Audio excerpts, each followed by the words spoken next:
Excuse me. God damn it. There it is. Bit of a burp, Matt. You're a gassy boy today. No. Don't like to advertise it. But yes, we just had 2 pints at the pub, so yes. Bit of a... It's only natural. Just let it out. Better out than in. Better out than in. There's a lot of truth to that, in my view. I mean, there's got to be certain circumstances where it's not the case. Better out than in. Maybe your internal organs. Yeah, for example.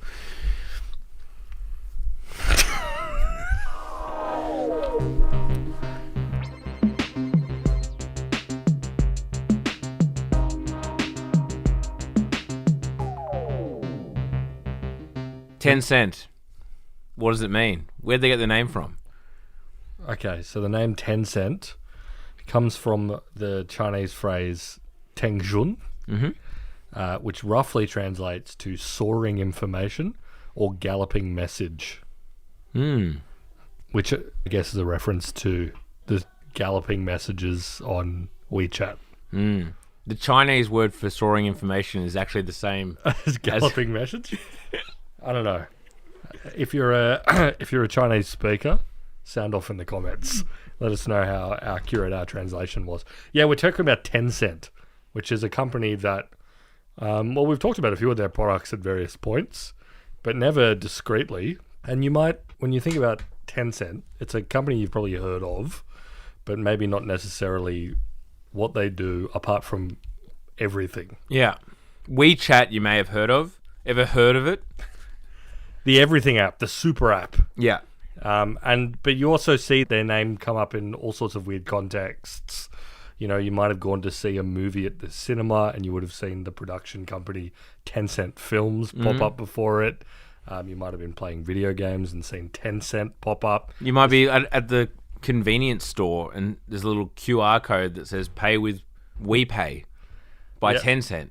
Yeah, it's an enormous and very odd company with like lots of weird little bits and pieces that we're going to stitch together for you. And by the end of it, maybe you won't know what Tencent is, but you'll have something to say if you're sitting next to a person at a dinner party who seems like they might be interested in that. Yeah, who says they work at Tencent. That's right. If you're sitting at a dinner party with someone and they say, I work at Tencent, you'd be like, oh, I was just listening to a podcast about them. It means galloping message. And it started in 1998. Yeah. Beyond that, we can't really help you. But, no, you're absolutely right. It was started in 1998. I know. Their first product was Instant Messenger, which was basically an ICQ ripoff. Remember ICQ? Of course. I remember as like someone under the age of 18 just being bombarded with porn spam. It was a real indication of the way the world was going to go, right? Actually, that is very true. You know. I mean, how old... I must have been, what, like 13, 14, something like that? Yeah, I think because I'm a little bit younger than you. You are a lot younger than me. As you've brought up. I remember being... Because, you know, MSN Messenger was more my jam. Yep. But I remember... I did graduate to that. Yeah. But I remember, like, I think I became conscious at about the age of 11. Yeah. I mean, I was telling my wife this the other day. I literally don't remember anything before about 2012. I came online at the age of 11, I think. I just snapped into reality. Yeah. I'd realized that, you know, things were happening. Yeah. And that I could sort of enact my will upon the world by performing actions. And that people who walked out of my field of vision didn't disappear from reality. Yeah, object permanence. Object permanence. Yeah, like... People develop these sort of things gradually over time. Yeah. I think they all hit me on my 11th birthday. ICQ. And this is so far off piste, but it is funny. I mean, this is the way that the world works with things, right? Where you have a chat messenger, and how did you add your friends? They had a number. They had a weird number, yeah. Like a phone number. It was just like... Well, I mean, that's how we do. We communicate with people because everyone has a unique ID in the form of a number. So you have to have a phone number-esque thing in order to find your friends and chat with them. And so I know we're a long way off. Tencent was formed in 1998. Their first major product was QQ, which was originally released under the name OICQ, which meant Open ICQ. As you can imagine, AOL, which owned it, had some issues with that on a trademark level. You know, it was the Wild West. It was China in the late 90s. Yeah. You know, everything was happening. But yeah, QQ... For better or for worse, in Yeah, a lot of instances. Very true. QQ it means cute when you say it like in it's Chinese internet speak. And that became basically a massive sensation on the Chinese internet. It was like one of the early engines of social media, you could say, in China. And it became essentially enormous. So this started to expand. They became one of the first large Chinese internet businesses. But here's the part where the story gets very funny, and is one of the reasons I wanted to do this, just to share this sort of factoid or fact.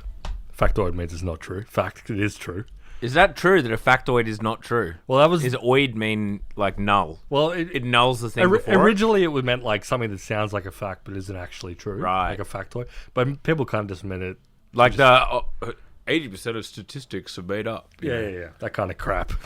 Back in 2001, so this is while QQ was in its ascendancy, 46.5% of Tencent was acquired by a South African company called Naspers, who remain to this day the controlling shareholder of Tencent, which is something you don't hear a lot. This is a gigantic Chinese internet telecommunications, cloud, gaming, payments business. Yeah. One of the most valuable companies as an internet business. It's a 19th most valuable company in the world. Huge. And when you think of Chinese giants, you think Tencent, Yao Ming, and Alibaba. The Great Wall of China. That was a good gag, I must say. I do say so I liked it. myself. It was very good. Good work. It is, to this day, 25% owned, controlling shareholder. It's a South African media company. The South African nationalist media company. Well, that's it. Naspers, I mean, let me set the stage. It started as an Afrikaner pro-apartheid newspaper group. Sorry, I shouldn't laugh. No, you should laugh. It is it's funny. Like, how does that happen? So, I mean, if you go to the Naspers Wikipedia page, literally the first subhead is founding an Afrikaner nationalism. And they are the controlling shareholder of one of the largest and most culturally influential Chinese companies. Yeah. I find that amazing. Yeah, I mean, BRICS, I suppose. This is why people were talking about BRICS probably a lot in the kind of early 2000s and 2010s. It's like, oh, yeah. Brazil, India, South Africa, China. What do all these things have in common? It's like, look at them, creating these like economic lines. And anyway, BRICS. You don't hear BRICS very often anymore. Doesn't come up these days. Anyway, that was a great investment for Naspers. Absolutely, back then. So anyway, through the 2000s, they were sort of playing around in that largely in the social media space, building off QQ. In 2011, they launched WeChat, which is now one of the most popular apps in the world now. It started as a messaging app for people to communicate, but it has risen to the level of being... It's a super app, It's folks. a super app. It's the thing that Western tech executives salivate over being able to create. Like, this is the thing that Elon Musk wants to do with X. Yeah, X, which... Actually, two things. We did a like... catching up on X episode like a few weeks ago, and someone in the Discord, and I know we mentioned that yes, it's full of insane like right-wing psychopaths, or at least we like alluded to it, but we probably didn't highlight enough. Like I saw someone talk, reflecting in Discord. If you remember, you can chat about the episodes in the Discord. That from their perspective, like one of the craziest things is like it's just open Nazism. It's like you just have to kind of expect. You have to be, and that's the thing. Like my mind has now become numb to the fact that like I just assume I'll probably see a few kind of just pretty Nazi-esque posts. You'll just see some open white nationalism. Oh, totally. Speech is free, comedy is legal. Yeah, and you're going to see a few people calling for a white ethno-state. Yeah, and by a few I mean maybe like 1 in 8 posts. Yeah, like 15 to 20% of the posts you see. Like, and the rest of them about like Charlie XCX or something. And that's just what it's like being on X. Yeah, Anyway. but yes, and as we've remarked, Elon's plan for that is to be like WeChat, is to be a super app where you, more than just post, you do commerce. And no matter what you think about X and, you know, the current community that it facilitates and how successful it's been at its stated goals, you must agree, if you're being honest with yourself, that we run our entire financial lives through it. And that Elon has achieved that. Yeah. Every day I'm going to the shop and I'm paying with X. Yeah. But WeChat actually has achieved that at a dramatic level in China. Like, you know, it has become an ecosystem where you can do everything from... Order a Didi. Yeah, order a ride share, pay your car insurance, you know, pay for stuff in a store through digital payments and QR code payments, play games. Yeah, that's a big one. That's a big one. Tipping, which they have... I mean, I'll bring this up now. That has run into problems with Apple. And I think there's like an interesting thing here with like super apps and Apple, because like the concept of a super app is dangerous for Apple. Like in that, you know, one of the big things about like if me and you were iPhone users, the idea of switching to Android and your entire address book, your photo library, your passwords, your logins, everything. Your previously purchased apps. Our family is all this blah, blah, blah, blah. It's too much. It's too much. Yeah, the friction, the switching costs for leaving. Yeah. And like even re-downloading, the Ubers and everything and having to like re-log in is just a pain. It seems like a pain in the ass. But if everything is actually through WeChat or like one super app, and actually my Uber is within WeChat and my photos are in WeChat and all my contacts are within WeChat, then actually like flipping over to an Android or Huawei or whatever, like, you know, it's not that big a deal, because like I just log into WeChat and all my crap's there again. I've got everything, yeah. Which like, so that, you know, from an Apple perspective, like they don't like super apps, but they do like selling iPhones in China. They love selling iPhones in China. So they have a weird relationship with Tencent where, you know, this is an app that's like made to do commerce in. Apple also want their 30% of a lot of that commerce, but, you know, at the same time, it's China. They're a little bit more hands-off. And it is a kind of like, there are a bunch of things you can do on Android WeChat that you can't do on Apple WeChat. There was a weird thing around tipping. There was a weird thing around digital goods and like in-app subscriptions and whatnot. They've come to blows.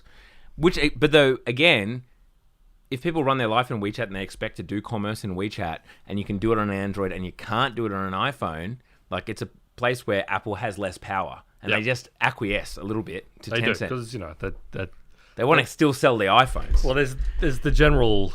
I mean, everybody accepts that if you're going to do business in China, you're going to make compromises that you probably won't make in a Western market. And I think, Apple probably accept the fact that it's like, well, you know, at the baseline level, they're like, Chinese people use their phones differently, and the consumers use their phones in a way that is less amenable to our model of like, you download a bunch of apps and you subscribe to a bunch of different shit, and we take out 30%. You know, and everything's through our payment. Yeah, they're probably more happy to be like, imagine we can sell the phone to 500 million people. like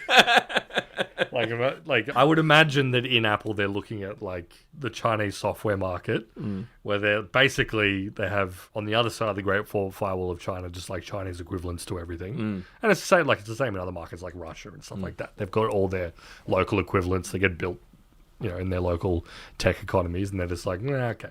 But as long as we can have some Apple stores, like the Apple Store Shanghai, and we can get the phones in their hands, great. Anyway, I may be simplifying how Apple thinks about this stuff, but that's what you're here for. The simple take, not the right one. Yeah. Anyway, so that's what a super app is. That's what a super app is.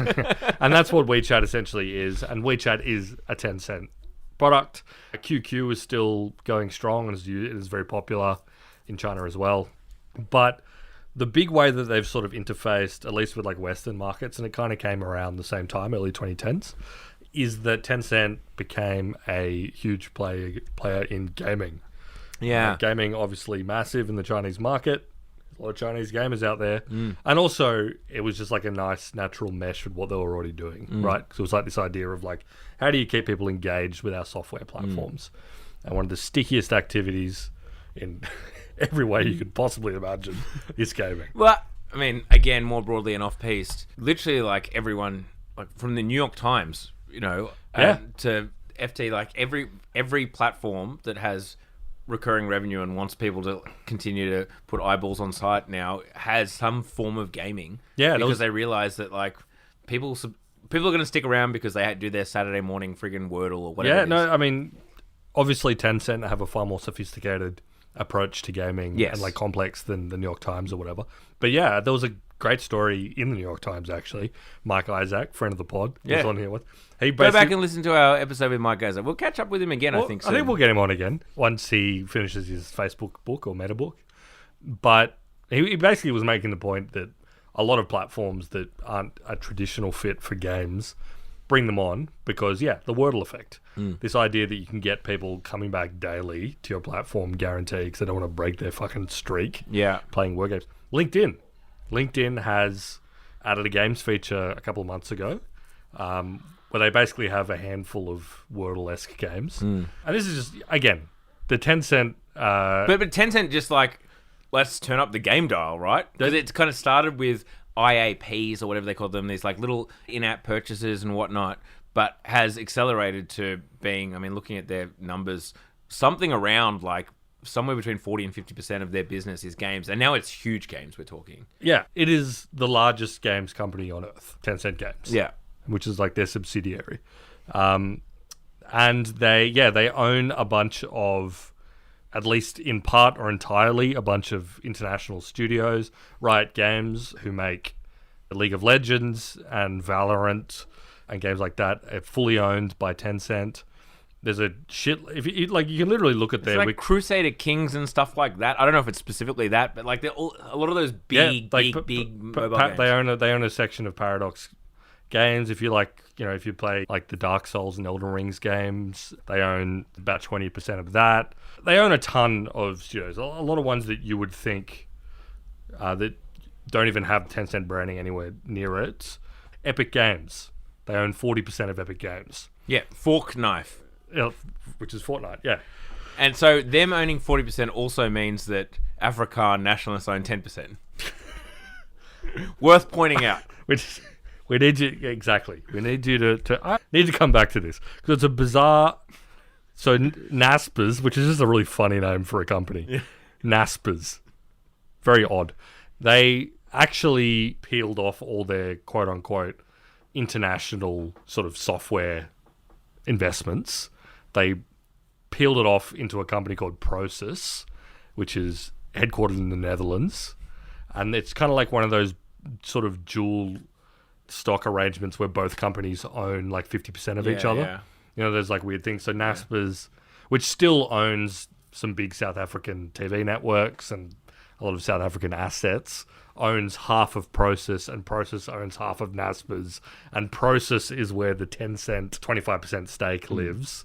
This is all just... there's weird shit going on. Yeah. And it's... Yeah, you think you're just buying gems, folks. What you are actually doing is you're sending your intention back in time to support apartheid every time you play Fortnite. Have you contemplated that? I don't think a lot of people have. Well, they should be. When Travis Scott did like a Metaverse Live in Fortnite. Yep, exactly. And I think it was Ariana Grande did the same thing. Yeah, I'm just saying, folks. Look, we will put in the Discord, I'll put a kind of a map where all these things are kind of connected. Yeah, of course. Anyway, so yeah, they own a huge chunk of the video game industry. And they're continuing to expand that dramatically. As you say, if you look at their balance sheet, it's a huge part of it. But they own a ton of other stuff, both within and outside of China. They do a bunch of Chinese film production, which has also expanded a little bit into American film production. All you need to know is that if you go and you sit in the cinema and you watch an American blockbuster film and you see Tencent Films pop up as one of the production credits at the beginning of the movie, you can guarantee there will be a scene set in Shenzhen or something. There's a bunch of American films that have been produced by Tencent Pictures. You know, everything from like Wonder Woman, Venom, Men in Black, the new one, like the new Terminator. There's a new Men movie. in Black? Well, there was a few years ago. It had Chris Hemsworth in it. Right. Wasn't very good. But they have produced a whole bunch of American films Tencent Pictures. They're also in all sorts of different stuff. They have a music streaming platform in China called QQ Music. They own a bunch of different game streaming platforms in China. Douyu, Kuaishou, and Bilibili. Bilibili. Are you often hitting up Bilibili? I'm gone off that Bilibili. You've gone off that. Tencent Video is kind of like their YouTube competitor. They have a whole bunch of e-commerce plays, both on the payment level as well. Well, they do it all right. They do a lot of also that live e-commerce stuff where, you know, people are just holding stuff up. And, like, I still don't... I've watched a lot of it. In fact, I bumped into a guy who is like a director of like an Australian one of these like live e-commerce platforms, and I still, for the life of me, don't get it. No, I'm sorry, I just don't get it. This concept of like, I guess it's like an infomercial almost, but live. Someone being all right, come and watch my stream so that you can potentially buy a thing. Yeah, I don't really get it, especially every time I've watched one. I mean, there's the infomercial sort of thing where it's like someone is pitching you the fucking George Foreman grill or whatever. Yeah. And it's like, okay. And they're talking about how amazing it is at draining fat off hamburger patties into the tray. I'm all for that. Great. But then when you see one of these, it's just like someone holding up a product and throwing it away, then holding up a second product and throwing it away and sliding it away and like talking and saying like they're a fucking cattle auctioneer. Yeah. And it's like, what are you getting out of that? Except maybe... I don't know. Maybe it's just like the nice TikTok brain fuzz feeling. Yeah, I think there might be a bit of the dissociation. Yeah. A lot of the Western ones, apparently, it's like Pokemon cards is basically like what is sold on them. Yeah, I mean, I kind of get that in the sense, you know, there's a bunch of people that watch like unboxings and all that sort of thing. I kind of, you can like vicariously experience the thrill. Because like we're seeing someone buy Mewtwo. Well, at least with Pokemon cards, there's like a random element. So you can sort of project a narrative onto it. But I don't get it when they're just holding up fucking like a spatula of some sort, like Temu shit. Yeah. See, this is the future of entertainment, though, which is like, you know, somewhat distressing, but also highly predictable. Where it's like, yeah, okay, entertainment now. Like, don't worry about narrative or any of these things. You just kind of glom on to some quote-unquote influencer, and they're just going to hold up items of clothing, and you're going to watch people just randomly purchase them. That's right. Like for multiple hours while you just dissociate and like maybe occasionally experience the commerce yourself and purchase some of the things that are being held up for like 1.2 seconds. Yep. And that, I guess, releases the dopamine enough, or at least keeps you from remembering anything. That's what life's all about, you know? Life is all about getting that dopamine flowing. Yeah. Getting that drum circle in the cave. Yep. And just vibing. Just vibing. Everyone's just vibing. It's just a modern drum circle. Yeah, exactly. As you can probably expect, Tencent are also, you know, once you get to a certain size, you get into cloud hosting and AI. Yeah. But that said, with Tencent, again, looking at their numbers, their financials, the cloud hosting is not a huge part of their business, like, as yet. I mean, but yes, it makes sense that they would offer it, and they offer all these, like, internet services and whatnot. It's not as big as, you know, their advertising play. Obviously, like the social network, the gaming is friggin' huge, and WePay is the second biggest payments after Alipay, I believe, in China. But yes, of course, you can do some cloud hosting providing. Yeah, and they are one of the companies that's working hard on this machine learning AI sort of moment that we're in. And they're one, like, you know, the Chinese government came out and named like a handful of companies as like the AI leaders of China, and Tencent was one. And then gave them credits as well, like AI credits. They've got some stuff going on. Although I will say, because, you know, this is one of they come up quite a lot in the context of, yes, they have a huge amount of exposure in Western markets, through mostly people of Chinese descent using WeChat globally, wherever they are. But also, as you said, gaming, huge penetration to the gaming market, and increasingly other parts of entertainment and whatever. And this causes a bit of consternation with people because China. The CCP. Yeah, very, very scary. You know?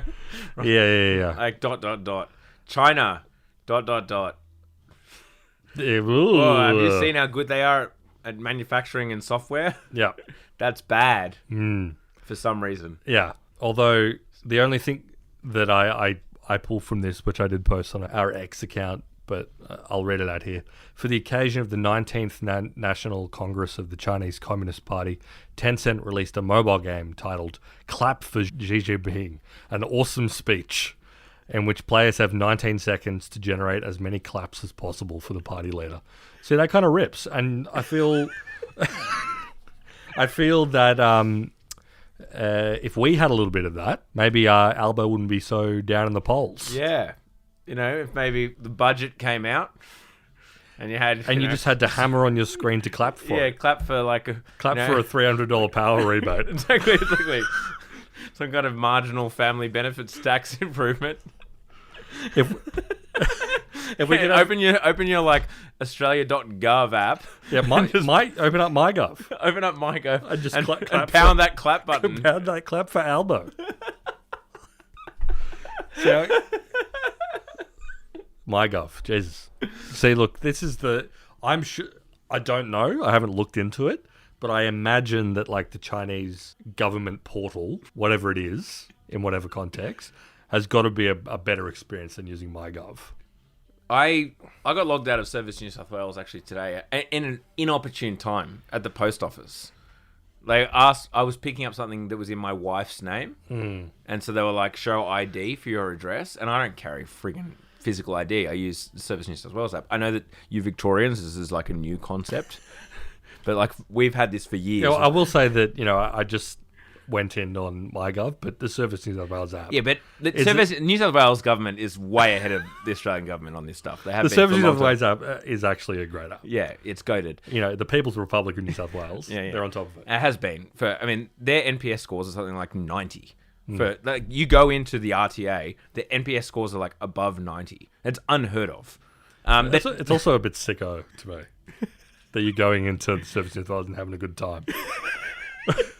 But regardless, I had been logged out of my Service New South Wales and I was lost. I was panicking at the post office because he was like, "Do you have anything just with your name? Just show us something with your name on it." And I was like, "Well, my name doesn't have my address on it." He's like, "Just show me something with your name on it." I was like, "Okay, my Medicare." He's like, "Just take the parcel. Get the fuck out of here."